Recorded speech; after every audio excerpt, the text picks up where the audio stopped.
আচ্ছা, তাহলে আমরা 11-এ তোমরা ইকোনমিক্সটা শুরু করছো। 11-এ ইকোনমিক্স বা অর্থনীতি এর আগে পড়োনি নিশ্চয়ই। তাহলে অর্থনীতি বিষয়টা কি, বা কেন আমরা অর্থনীতি পড়ব, বা অর্থনীতি জানারই বা দরকার হলো কেন, বা এই বিষয়টা আসলে কোন কোন জিনিসগুলোকে ভালো করে বোঝাতে সাহায্য করে, সেগুলো নিয়ে আমরা আলোচনা করব। তার আগে আমরা এই অর্থনীতি বলে যে বিষয়টা, সেই বিষয়টার প্রতিষ্ঠাতাকে বা অর্থনীতি কে প্রথম অবতারণা করেন, সেই বিষয়টা আমরা তোমাদের সামনে তুলে ধরব। কে করেছিল জানো তোমরা? Adam Smith. অ্যাডাম স্মিথ প্রথম অর্থনীতি নিয়ে আলোচনা শুরু করেন। এটা অনেক সময় প্রশ্ন দেয় যে অর্থনীতির জনক কাকে বলা হয়, তো সেখানে তোমরা লিখবে অ্যাডাম স্মিথ।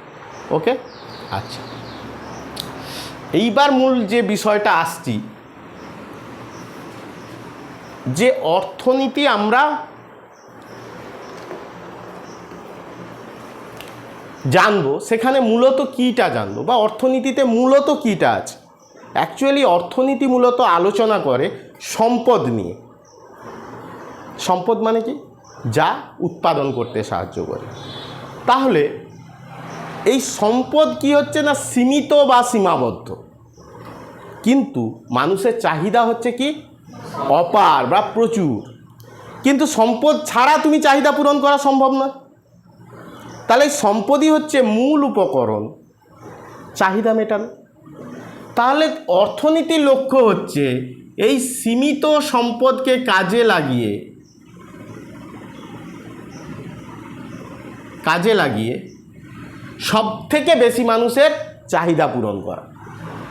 ওকে, তাহলে অর্থনীতির মূল সমস্যা কি না সম্পদ সীমিত।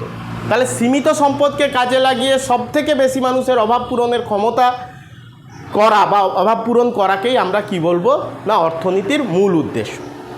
ক্লিয়ার? এইবার একটা প্রশ্ন বলে যে অর্থনীতিতে কি কি সমস্যা দেখা যায়, বা অর্থনীতির মূল সমস্যা কয়টি। তাহলে আমরা যদি একরকম লিখি অর্থনীতির মূল সমস্যা,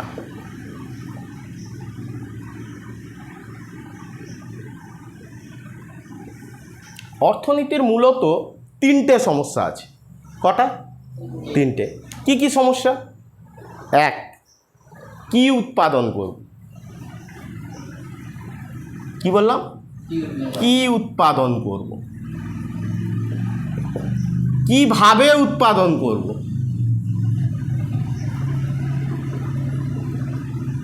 কাদের জন্য উৎপাদন করব, তাই তো? না আর কিছু আছে? কিভাবে হয়ে গেছে, কাদের জন্য, কি পরিমাণ, সেটা এই যে কি উৎপাদন করব, কতটা উৎপাদন করব। তাহলে এই তিনটে বিষয়ই কিন্তু অর্থনীতির মূল সমস্যা। তার আগে আরেকটা বিষয় একটু তোমাদেরকে বলা দরকার, সেটা হচ্ছে অর্থনীতিতে মূলত আমরা দুটো পার্ট নিয়ে আলোচনা করি। একটাকে বলি মাইক্রো ইকোনমিক্স, আরেকটাকে বলি ম্যাক্রো ইকোনমিক্স। মাইক্রো মানে হচ্ছে ক্ষুদ্র, আমরা মাইক্রোস্কোপ জানি, আর ম্যাক্রো মানে হচ্ছে বড়। একটা উদাহরণ দিয়েছিলাম যে একটা বড় বাগান আছে, সেখানে অনেক গাছ আছে।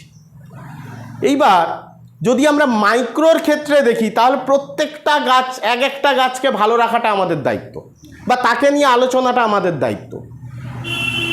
কিন্তু ম্যাক্রোর কথা যদি বলি, তাহলে সকলের ভালো রাখাটাই হচ্ছে আসল উদ্দেশ্য। ম্যাক্রো মানে কি এগ্রিগেট। এবার দেখা গেল অনেককে ভালো রাখতে গিয়ে একজনকে বাগান থেকে তুলে ফেলে দিতে হবে, তাহলে তাকে তুলেই ফেলে দেবো। অর্থাৎ সবাইয়ের কথা নিয়ে আলোচনা করলে সেটা হবে ম্যাক্রো। তাহলে মাইক্রো হচ্ছে ক্ষুদ্র ধারণা, সিঙ্গেল, একজন, একটা ফার্ম, একটা দোকান, একটা লোক, এই রকম নিয়ে যখন আলোচনা করব সেটা হবে মাইক্রো। আর ম্যাক্রো জাতীয় আয়, মানে একটা দেশের সকলের আয়, একটা ন্যাশনাল ইনকাম যেটা বললাম জাতীয় আয়। এরপরে ধরো আউটপুট, দেশের উৎপাদন। আচ্ছা, দেশের উৎপাদন মানে তুমি একা যেটা করছো নিশ্চয়ই নয়। সাবান ইন্ডাস্ট্রি কত প্রোডাকশান করেছে এবারে, তাহলে এইগুলো হচ্ছে এগ্রিগেট, অর্থাৎ সবাইয়ের যোগ করে যখন করব সেটা হবে ম্যাক্রো। আর মাইক্রো একজনের কথা বলবো বা সিঙ্গেলের আলোচনা করব। তাহলে এইটুকু জানলে মোটামুটি মাইক্রো আর ম্যাক্রোর পার্থক্য করতে পারবে। এগুলো বেসিক জিনিস, একটু একটু করে জেনে রাখা দরকার। এইবার আমি বলছি অর্থনীতিতে সম্পদ সীমাবদ্ধ, আমি বলেছি তাই তো, কিন্তু অর্থনীতিতে আমি যাই উৎপাদন করতে যাই না কেন 4টে জিনিস অবশ্যই লাগবে। এইটা সারা জীবন মাথায় ঢুকিয়ে নাও। অর্থনীতিতে যাই উৎপাদন করি না কেন 4টে উপকরণ অবশ্যই লাগবে। কি কি বলতে পারো? কি কি? মূলধন না, প্রথমে হচ্ছে জমি। তুমি বাড়ি তৈরি করো, কলকারখানা তৈরি করো, বা তুমি হচ্ছে যে যাই তৈরি করতে যাও না কেন জমি কিন্তু মাস্ট। তুমি জমি ছাড়া কি বাড়ি করতে পারবে? জমি ছাড়া কোনো কলকারখানা করতে পারবে? জমি ছাড়া কোনো কিছু প্রোডাকশান করা সম্ভব নয়। তুমি কি আকাশে হচ্ছে যে কারখানা বানাবে? সম্ভব? আকাশে কেউ কারখানা বানাতে পারে? নিশ্চয়ই নয়। তাহলে জমি লাগবে। তাহলে উৎপাদনের প্রথম উপকরণ হচ্ছে কি? জমি, বা ইংলিশটাও আমাদের জানতে হবে, ল্যান্ড। সেকেন্ড, শ্রমিক। শ্রমিক ছাড়া কি আমরা উৎপাদন করতে পারবো? সে যদি তোমরা ভাবো যে স্যার এখন তো কোম্পানিতে সব মেশিন দিয়ে কাজ চলছে, শ্রমিক কী হবে? বাট ওই মেশিনটা চালানোর জন্যও শ্রমিক লাগবে। তাই উৎপাদনের সেকেন্ড উপকরণ হলো কি? শ্রমিক বা লেবার। 3 নম্বর মূলধন। ও যেটা বলছিল, মূলধন জিনিসটা কি? টাকা পয়সা? কি মূলধন? না, এইখানে একটা গল্প আছে। মূলধন হচ্ছে কি? এমন একটা জিনিস যাকে আমরা সরাসরি খেয়ে ফেলতে পারি না বা সরাসরি ভোগ করতে পারি না, কিন্তু যেটা ভবিষ্যতের ভোগ বাড়ায়। একটা উদাহরণ দিই তাহলে বুঝে যাবে। ধরো একটা কোম্পানি, সাবান কারখানার কোনো কোম্পানি বা আইসক্রিম তৈরির কোনো কোম্পানি একটা যন্ত্র নিয়ে এসছে আইসক্রিম তৈরির জন্য। তাহলে ওই যন্ত্রটা কেনার জন্য তাকে টাকা দিতে হয়েছে। সেই টাকাটা কোথা থেকে এসছে? নিশ্চয়ই ব্যাংক থেকে লোন করেছিল, বা তার নিজের কাছে ছিল জমানো টাকা, জমানো টাকার একটা পার্ট। তাহলে দেখো ওইটা দিয়ে যে মেশিনটা নিয়ে আসছে সেটাকে কি সরাসরি খেয়ে ফেলতে পারে? সম্ভব না। কিন্তু দেখো ও ভবিষ্যতের কি বাড়িয়ে দিচ্ছে? ভবিষ্যতের উৎপাদন বাড়াচ্ছে। ধরো আমি যদি হাতে করে আইসক্রিম তৈরি করি, ওই বক্সে ভরে ভরে দিনে হয়তো 300 আইসক্রিম তৈরি করতে পারে, কিন্তু দেখা যাচ্ছে একটা কোম্পানি 5000 10,000 আইসক্রিম তৈরি করতে লাগবে। তাহলে নিশ্চয়ই টেকনোলজি আনতে হবে। কিন্তু ওই টেকনোলজি যেটা নিয়ে এলো বা যে মেশিনটা নিয়ে এলো তাকে কি আমরা খেয়ে ফেলতে পারি? তাহলে মূলধন কাকে বলে? না, যাকে আমরা সরাসরি ভোগ করতে পারি না, কিন্তু যেটা আমার ভবিষ্যতের ভোগ বাড়াতে সাহায্য করে, সেটাকেই আমরা বলবো কি? মূলধন। এটা সারা জীবন মনে রাখো, তোমাদের কাজে লাগবে। কমার্সে তো লাগবেই এবং ইকোনমিক্সে সবসময় লাগবে। এবার মূলধনের আবার ভাগ আছে।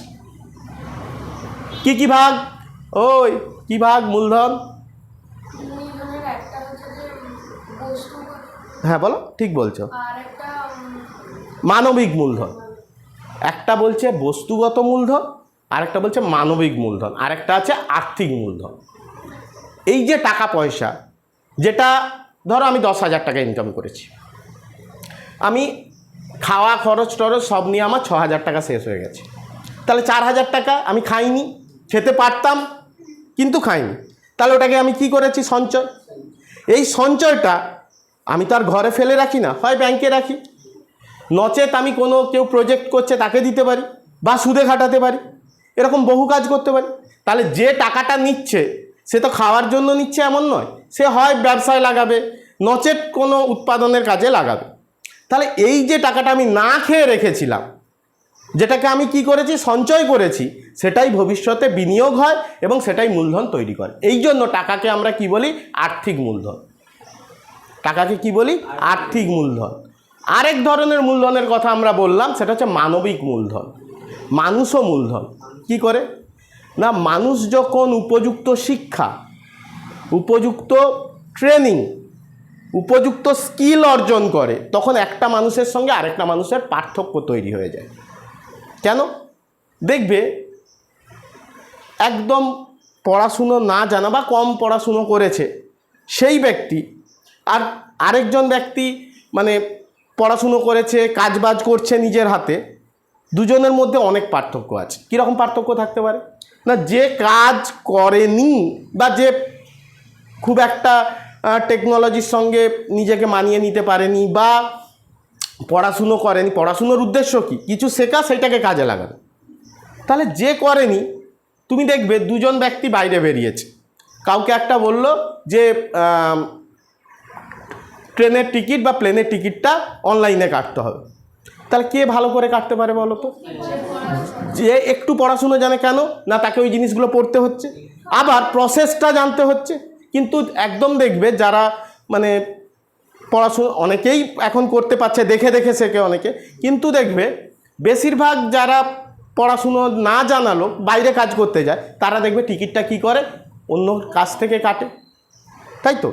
তাহলে মানবিক মূলধন কি না, উপযুক্ত শিক্ষা, উপযুক্ত ট্রেনিং। ধরো একজন ট্রেনিং নিয়ে এসছে কোনো একটা মেশিন চালানো, ধরো হাইড্রা, রাস্তার ধারে হাইড্রা চলে না, মাটি তুলে হচ্ছে যে ফেলানো, ধরো একজন ট্রেনিং নিয়ে এসছে, আরেকজন ধরো জানে না, তাকে যদি ওই গাড়িটা চালাতে দেয়, সে কি চালাতে পারবে?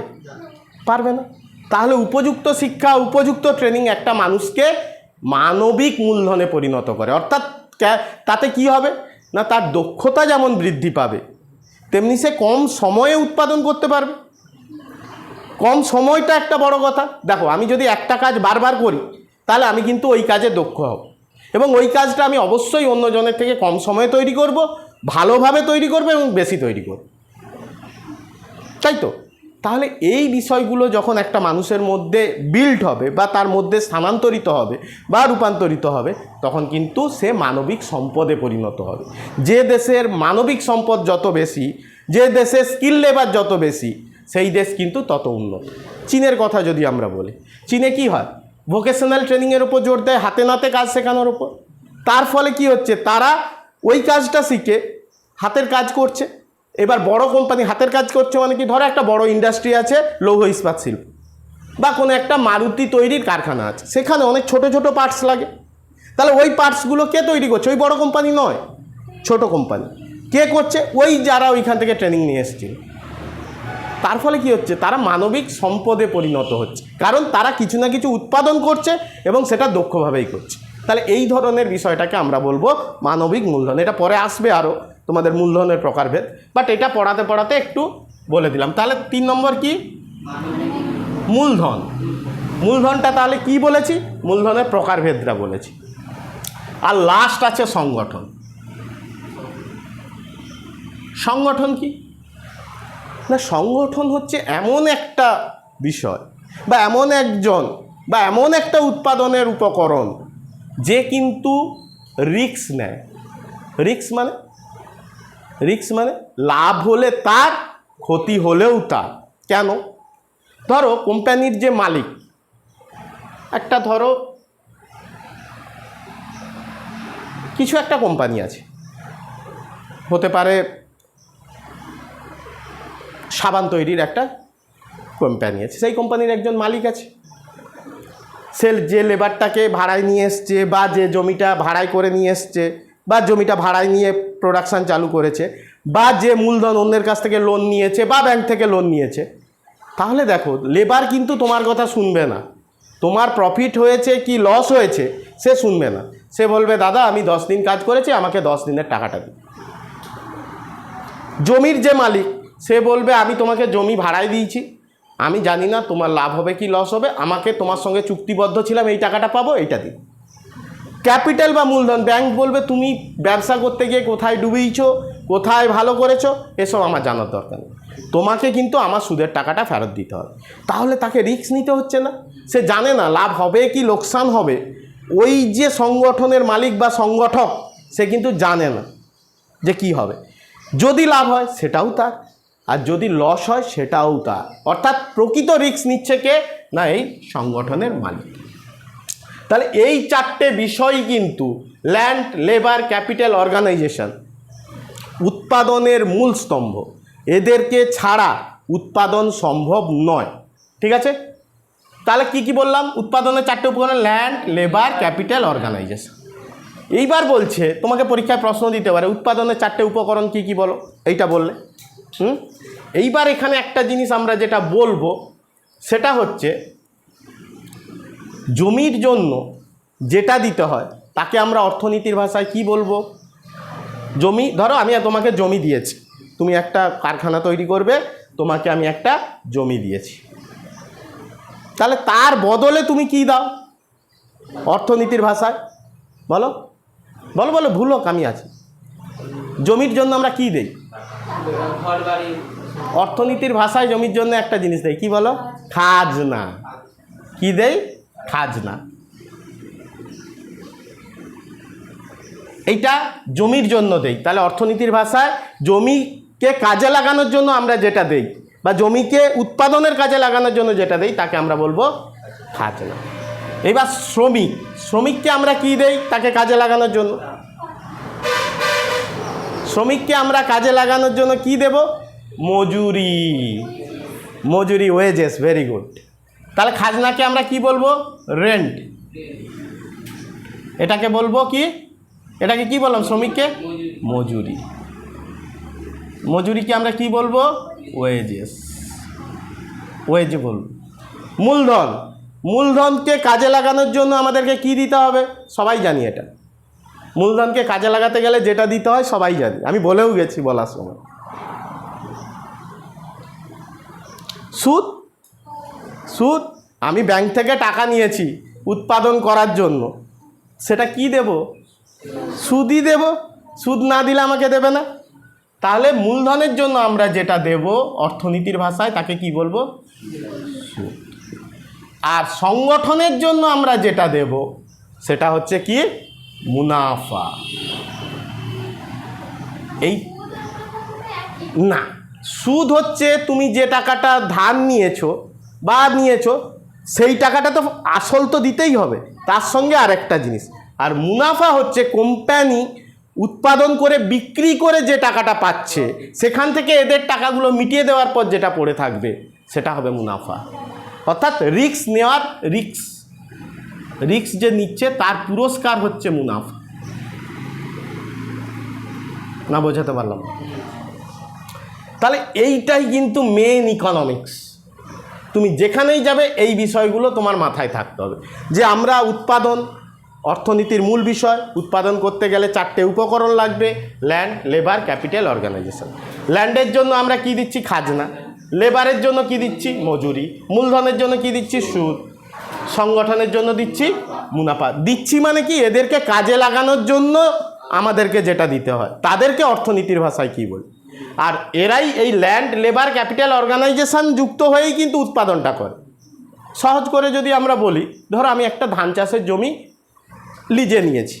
লিজে নিয়েছি কথাটা মানে কি? আমি ভাড়ায় নিয়েছি।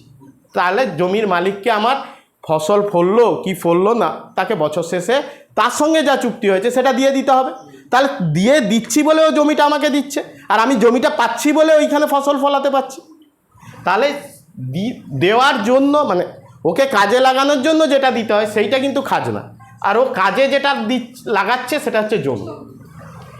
শ্রমিক, লেবার ধরো রাস্তায় ঘুরে ঘুরে বেড়াচ্ছে, তাকে যদি বলি এই চল আমার ঘরে আজকে টালির কাজ করে দিতে হবে চল, সে বলবে কত টাকা দেবে বল? তাকে যদি বলি চল তোকে কোনো কিছু দেবো না, তুই আমার ঘরে কাজ করবি, হবে? করবে না।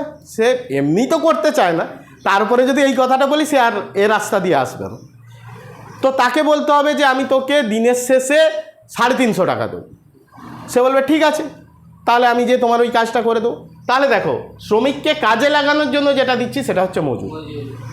আবার মূলধন, আমি ব্যাংকে গেছি বা তোমার কাকু জেঠু যারা আছে বাইরে, বললাম যে আমার তো একটু টাকা নেই, আমাকে কিন্তু এই উৎপাদনটা করতে হবে বা জমিতে ফসল ফলানোর জন্য বীজ কিনতে হবে, সার কিনতে হবে, ঔষধ কিনতে হবে, এগুলোর সমেত টাকা নেই, কারণ আমাকে ওকে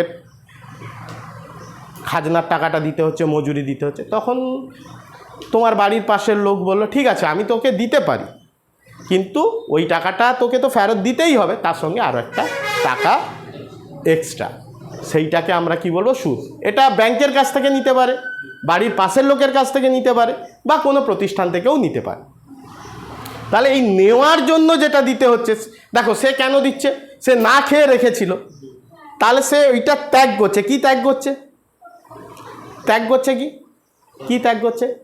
তার ভোগটা ত্যাগ করছে, তার আনন্দটা ত্যাগ করছে। সেই ত্যাগের বিনিময়ে যে টাকাটা জমিয়ে রেখেছে সেইটা তোমাকে দিচ্ছে। তাহলে নিশ্চয়ই সে বেশি ফেরত পাওয়ার আশা করছে বলেই তোমাকে দিয়েছে, নাহলে সে কেন তোমাকে ওটা ব্যবহার করতে দিত? সেটা তো তার পরিশ্রমেরই পার্ট। ভালো করে বোঝো কিন্তু এই জায়গাগুলো। আচ্ছা, আর সংগঠন, আমি হচ্ছে যে ওই জমিটা নিয়েছি, ঝড় বৃষ্টি বাদলায় যদি ফসল নষ্টও হয়ে যায় তাহলেও আমাকে এদের টাকা মেটাতে হবে। আর যদি লাভ হয় তাহলে তো ঠিকই আছে, আমি লাভ থেকে ওদের মিটিয়ে আমার জন্য কিছু থাকবে। তাহলে এই যে রিস্ক নেওয়া, কি হবে জানি না, এটাকে বলি রিস্ক। তাহলে রিস্ক নেয় বলে সংগঠক বা সংগঠনের মালিক কি পায়? মুনাফা। এইটা বোঝা গেছে? বন্ধ করো।